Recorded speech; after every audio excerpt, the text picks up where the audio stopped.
একসাথে চাকরি করছি, স্যারের আন্ডারে আমি চাকরি করছি এবং তার সাথে আমার অনেক আগে থেকে এতে পরিচয়। আজকে একটা সৌজন্য সাক্ষাৎকার ছিল। আমরা এই সৌজন্য সাক্ষাৎকারে আমরা বিভিন্ন ধরনের কথাবার্তা, আমাকে পারিবারিক লেভেল, অন্যান্য লেভেল, এগুলি আমরা আলোচনা করি।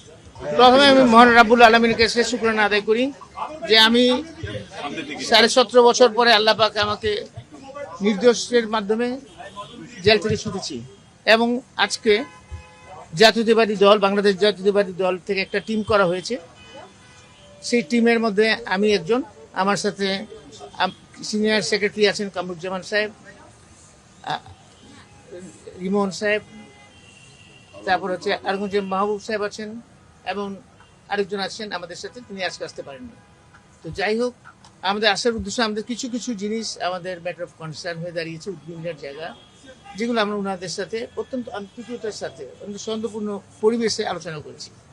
সেই সৌহার্দ্যপূর্ণ আলোচনার মধ্যে আমরা আসছি বিশেষ করে বর্তমান ইন্টারিম গভর্নমেন্ট, মাননীয় প্রধান উপদেষ্টা এবং বর্তমান সরকারকে সাহায্য করার জন্য।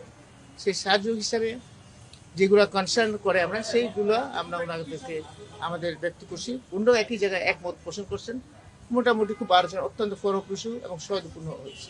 উদ্বিগ্ন যেমন আমাদের পার্শ্ববর্তী দেশে পতিত সরকার যে শেখ হাসিনা, ওনার সাথে একটা বিশেষ শিল্পগোষ্ঠী, পত্রিকায় দেখেছেন আপনারা, এসএলএম গ্রুপ, তারা সেখানে একটা মিটিং করছে, সমস্ত পত্রিকা আসছে। সেটা মিটিংয়ের উদ্দেশ্য ছিল বাংলাদেশের নির্বাচন বানচাল করা, নির্বাচনের বিভিন্ন সহিংস ঘটনা ঘটানো। এটা তো একটা উদ্বিগ্নের জায়গা, সেই ব্যাপারে আমরা আলোচনা করেছি।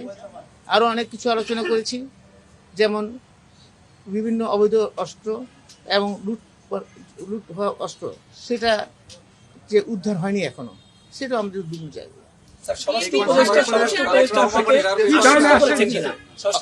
অবশ্যই করছে, বরং অত্যন্ত সৌহার্দ্যপূর্ণ, অত্যন্ত অত্যন্ত ফলপ্রসূ আলোচনা হয়েছে।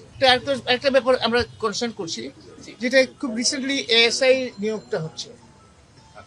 সাধারণত নিয়োগ হয় কনস্টেবল, এসআই এবং এসপি লেভেলে, কিন্তু দেখলাম এএসআই লেভেলে নিয়োগ হচ্ছে। কনস্টেবল থেকে যারা হয় তাদের একটা ক্যারিয়ার থাকে, যেমন সে এসআই হবে, ইন্সপেক্টর পর্যন্ত হইতে পারে। আবার এসআই লেভেলে যারা হচ্ছে তারা এসআই থেকে ইন্সপেক্টর হয়ে ডিআইজি পর্যন্ত হয়েছে, অনেক উদাহরণ আছে। আবার এসপি থেকে তো আইজি পর্যন্ত হতে পারে, কিন্তু এখন এএসআই পর্যন্ত সেটা একটু জায়গায়, কারণ কনস্টেবলদের মধ্যে